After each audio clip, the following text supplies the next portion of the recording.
ನಮಸ್ತೆ. ಮಂಗಳ ಕ್ರಾಫ್ಟ್ ಚಾನಲ್ಗೆ ನಿಮಗೆ ಸ್ವಾಗತ. ನಾನು ನಿಮ್ಮ ಮಂಗಳ ಪ್ರವೀಣ್. ಇವತ್ತು ನಾನು ನಿಮಗೆ ಸಣ್ಣ ಸಣ್ಣ ಹೂಗಳಿಂದ ಕೂಡಿದ ಗೆಜ್ಜೆ ವಸ್ತ್ರ ಹೇಗೆ ಮಾಡೋದು ಅಂತೇಳಿ ತೋರಿಸಿಕೊಡ್ತೀನಿ. ನನ್ನ ಈ ವಿಡಿಯೋ ನಿಮಗೆ ಇಷ್ಟ ಆದಲ್ಲಿ ಲೈಕ್, ಶೇರ್ ಮಾಡಿ. ಇಲ್ಲಿಯವರೆಗೆ ಸಬ್ಸ್ಕ್ರೈಬ್ ಮಾಡ್ಕೊಳ್ತಾ ಇದ್ದರೆ ಸಬ್ಸ್ಕ್ರೈಬ್ ಮಾಡಿಕೊಳ್ಳಿ. ಬೇಕಾಗುವ ಸಾಮಗ್ರಿಗಳು: ಕೆಂಪು ಮತ್ತು ಹಸಿರು ಕಲರ್ ಸಂತದ ತಗಡನ್ನು ಕಟ್ ಮಾಡಿಟ್ಕೊಂಡಿದ್ದೇನೆ. ಗ್ಲೂ, ನೂಲು, ಟಿಕ್ಲಿ, ಸೂಜಿ, ಕತ್ತರಿ ಮತ್ತು 2.5 ಸೆಂಟಿಮೀಟರ್ನ ಕಾರ್ಡ್. 2.5 ಸೆಂಟಿಮೀಟರ್ನ ಕಾರ್ಡನ್ನು ತೆಗೆದುಕೊಂಡು ವಿಡಿಯೋದಲ್ಲಿ ತೋರಿಸಿರುವ ಹಾಗೆ ನೂಲನ್ನು ಇಟ್ಟು ಹತ್ತಿಯ ಎಳೆಯಿಂದ 6 ಸುತ್ತನ್ನು ಸುತ್ತಿ. ಎಕ್ಸ್ಟ್ರಾ ಎಳೆಯನ್ನು ಕಟ್ ಮಾಡಿ ತೆಗಿಬೇಕು. ಹತ್ತಿಯ ಎಳೆಗಳನ್ನು ಕಾರ್ಡ್ನಿಂದ ಬೇರ್ಪಡಿಸಿ ನೂಲಿನಿಂದ ಗಂಟನ್ನು ಹಾಕಿ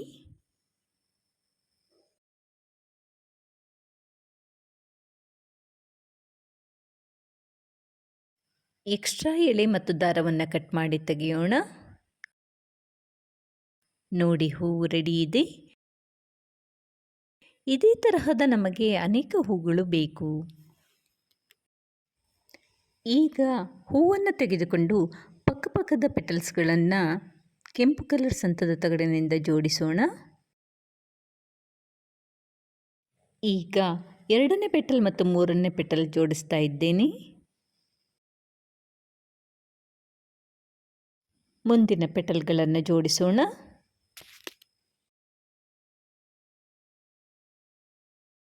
ಇದೇ ತರಹ ಎಲ್ಲ ಪಕ್ಕಪಕ್ಕದ ಪೆಟಲ್ಗಳನ್ನು ಜೋಡಿಸಬೇಕು. ಈಗ ಬಿಟ್ಟಿರುವ ಮೊದಲ ಪೆಟಲ್ ಮತ್ತು ಕೊನೆಯ ಪೆಟಲ್ಗಳನ್ನು ಒಟ್ಟಿಗೆ ಜೋಡಿಸ್ತಿದ್ದೇನೆ.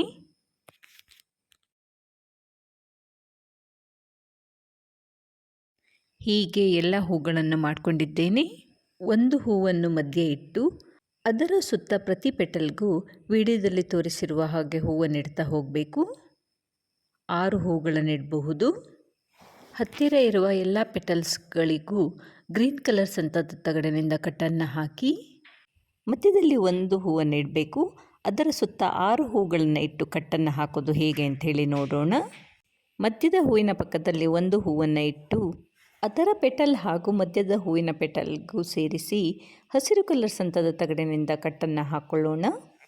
ಈಗ ಹೊರ ಸುತ್ತದ 2ನೇ ಹೂವು ಇಡಬೇಕು. ಅದಕ್ಕೂ ಕೂಡ ಮಧ್ಯದ ಪೆಟಲ್ ಮತ್ತು 2ನೇ ಹೂವಿನ ಪೆಟಲ್ಗೂ ಸೇರಿಸಿ ಹಸಿರು ಕಲರ್ ಸಂತದ ತಗಡಿನಿಂದ ಕಟ್ಟನ್ನು ಹಾಕ್ಕೊಳ್ಳೋಣ. ವಿಡಿಯೋದಲ್ಲಿ ಸರಿ ಗೊತ್ತಾಗ್ತಾ ಇದೆ, ನೋಡಿಕೊಂಡು ನಿಧಾನಕ್ಕೆ ಮಾಡಿಕೊಳ್ಳಿ. ಈಗ 1ನೇ ಮತ್ತು 2ನೇ ಹೂವಿನ ಪಕ್ಕಪಕ್ಕದ ಪೆಟಲ್ಗಳನ್ನು ಸೇರಿಸಿ ಕಟ್ಟನ್ನು ಹಾಕ್ಕೊಳ್ಳೋಣ.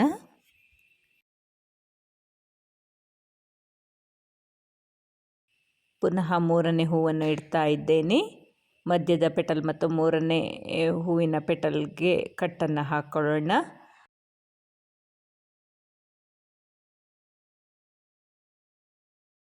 ಅದೇ ಥರ ಪಕ್ಕಪಕ್ಕದ ಪೆಟಲ್ಗೆ ಕಟ್ಟನ್ನು ಹಾಕ್ಕೊಳ್ಬೇಕು.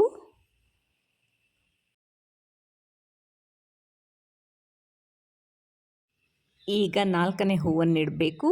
ಇದೇ ತರಹ 5 ಮತ್ತು 6ನೇ ಹೂವನ್ನು ಇಟ್ಟು ಒಂದು ಪೆಟಲ್ ಮಧ್ಯದ ಹೂವಿಗೂ ಮತ್ತೊಂದು ಪೆಟಲ್ ಪಕ್ಕದ ಹೂವಿಗೂ ಕಟ್ಟನ್ನು ಹಾಕ್ಕೊಳ್ತಾ ಆ ಹೂವನ್ನು ಫಿನಿಶ್ ಮಾಡಿಕೊಳ್ಬೇಕು.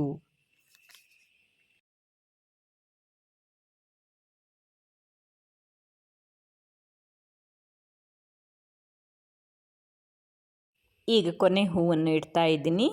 ಅಲ್ಲೂ ಕೂಡ ಮಧ್ಯದ ಪೆಟಲ್ ಹಾಗೂ ಅಕ್ಕಪಕ್ಕದ 2 ಪೆಟಲ್ಗಳಿವೆ, ಅವೆಲ್ಲನ್ನು ಸೇರಿಸಿ ಕಟ್ಟನ್ನು ಹಾಕ್ಕೊಳ್ಳೋಣ.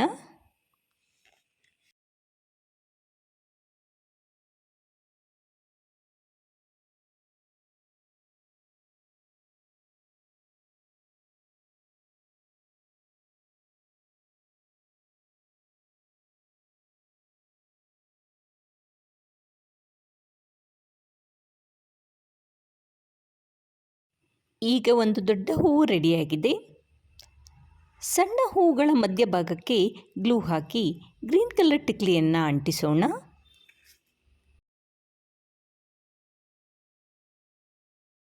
ನಾನಿಲ್ಲಿ ನೀಡಲ್ಗೆ ಚೂರು ಗಮ್ ಮುಟ್ಕೊಂಡು ಟಿಕ್ಲಿಯನ್ನು ಅಂಟಿಸ್ತಾ ಇದ್ದೀನಿ. ಹೀಗೆ ಮಾಡೋದ್ರಿಂದ ಟಿಕ್ಲಿ ಅಂಟಿಸಲು ತುಂಬ ಸುಲಭ. ನೀವು ಯಾವುದಾದ್ರೂ ಪಾಯಿಂಟೆಡ್ ಆಬ್ಜೆಕ್ಟ್ ಇಟ್ಕೊಂಡು ಹೀಗೆ ಟಿಕ್ಲಿಯನ್ನು ಅಂಟಿಸಬಹುದು. ದೊಡ್ಡ ಹೂವು ಈಗ ಕಂಪ್ಲೀಟ್ ಆಗಿದೆ. ಇದೇ ತರಹ ನಮಗೆ 7 ಹೂಗಳು ಬೇಕು. ಈಗ ಈ ಹೂಗಳನ್ನು ಹಾರದಂತೆ ಜೋಡಿಸೋಣ. ಸ್ಟಾರ್ಟಿಂಗ್ನಲ್ಲಿ 2 ಸಣ್ಣ ಹೂವುಗಳು ಒಂದೇ ಲೆವೆಲ್ ಬರುವ ಹಾಗೆ ಇಡಬೇಕು. ಪಕ್ಕದ ಲೈನಲ್ಲೂ ಹಾಗೆ ಅರೇಂಜ್ ಮಾಡಿ. ಈಗ ಮೇಲಿನ ದೊಡ್ಡ ಹೂವಿಗೆ ಸಮನಾಗಿ ಕೆಳಗಡೆ ಹೂಗಳನ್ನು ವಿಡಿಯೋದಲ್ಲಿ ತೋರಿಸಿರುವ ಹಾಗೆ ಅರೇಂಜ್ ಮಾಡ್ಕೊಳ್ತಾ ಬರಬೇಕು. 2 ಸೈಡು 3 ಹೂಗಳನ್ನಿಟ್ಟಿದ್ದೀನಿ. ಮಧ್ಯ ಪೆಂಡೆಂಟ್ನ ಆಕಾರದಲ್ಲಿ ಇನ್ನೊಂದು ಹೂವನ್ನು ಜೋಡಿಸಬೇಕು. ಈಗ ಒಂದೊಂದೇ ಹೂಗಳನ್ನು ಜೋಡಿಸ್ಕೊಳ್ಳೋಣ. 2 ಸಣ್ಣ ಹೂಗಳು ಮೇಲೆ ಒಂದೇ ಲೆವೆಲಲ್ಲಿ ಬರೋ ಹಾಗೆ ಇಟ್ಕೊಂಡಿದ್ದೀನಿ. ಅದೇ ತರಹ ಕೆಳಗಡೆ ಹೂಗಳನ್ನು ಇಟ್ಕೊಂಡಿದ್ದೀನಿ. ಪ್ರತಿ ಸಣ್ಣ ಹೂವಿನ 2 ಪೆಟಲ್ಗಳನ್ನು ಕೆಳಗಿನ ಹೂವಿನ 2 ಪೆಟಲ್ಗಳಿಗೆ ಹಸಿರು ಕಲರ್ ಸಂತದ ತಗಡಿನಿಂದ ಜೋಡಿಸ್ತಾ ಹೋಗೋಣ. ನನ್ನ ಚಾನಲ್ ಆದ ಮಂಗಳ ಕ್ರಾಫ್ಟ್ನಲ್ಲಿ ಇಲ್ಲಿಯವರೆಗೆ ಸುಮಾರು 63ಕ್ಕೂ ಹೆಚ್ಚು ಗೆಜ್ಜೆ ವಸ್ತ್ರಗಳ ಡಿಸೈನನ್ನು ತೋರಿಸಿಕೊಟ್ಟಿದ್ದೇನೆ. ಅದಲ್ಲದೆ ವರ್ಕ್ಶಾಪ್ನಲ್ಲಿ ಅನೇಕ ತರಹದ ಹೂಗಳು ಹಾಗೂ ಚೈನ್ಗಳನ್ನು ಮಾಡೋದು ಕೂಡ ಹೇಳಿಕೊಟ್ಟಿದ್ದೇನೆ. ಅದರ ಒಂದು ಲಿಂಕ್ ಮೇಲೆ ಬರ್ತಾ ಇದೆ, ನೀವು ಬೇಕಾದರೆ ನೋಡಿಕೊಂಡು ಮಾಡಬಹುದು. ಈಗ 3ನೇ ದೊಡ್ಡ ಹೂವನ್ನು ಮೊದಲಿನ ಹಾಗೆಯೇ ಜೋಡಿಸ್ತಾ ಇದ್ದೇನೆ.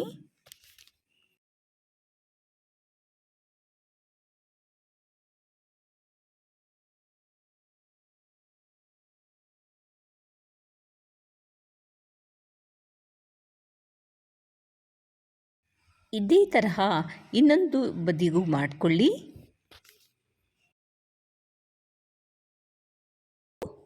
ಈಗ ಮತ್ತೊಂದು ದೊಡ್ಡ ಹೂವಿನಿಂದ ಪೆಂಡೆಂಟ್ ಜೋಡಿಸೋಣ.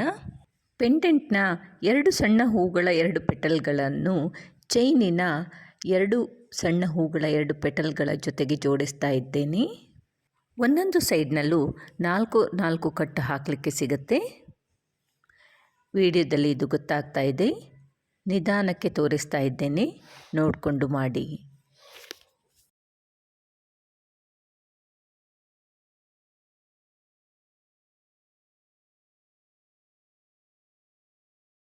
ಇದೇ ತರಹ ಮತ್ತೊಂದು ಸೈಡ್ನಲ್ಲೂ ಕೂಡ ಕಟ್ಟನ್ನು ಹಾಕ್ಕೊಳ್ಳಿ.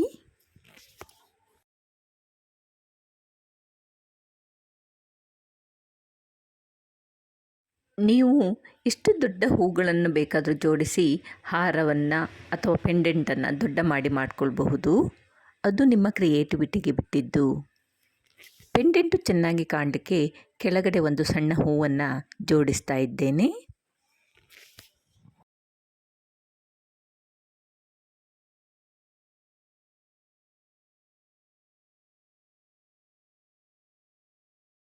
ಈಗ ನೋಡಿ, ಸಣ್ಣ ಸಣ್ಣ ಹೂಗಳಿಂದ ಕೂಡಿದ ಗೆಜ್ಜೆ ವಸ್ತ್ರ ರೆಡಿ ಇದೆ.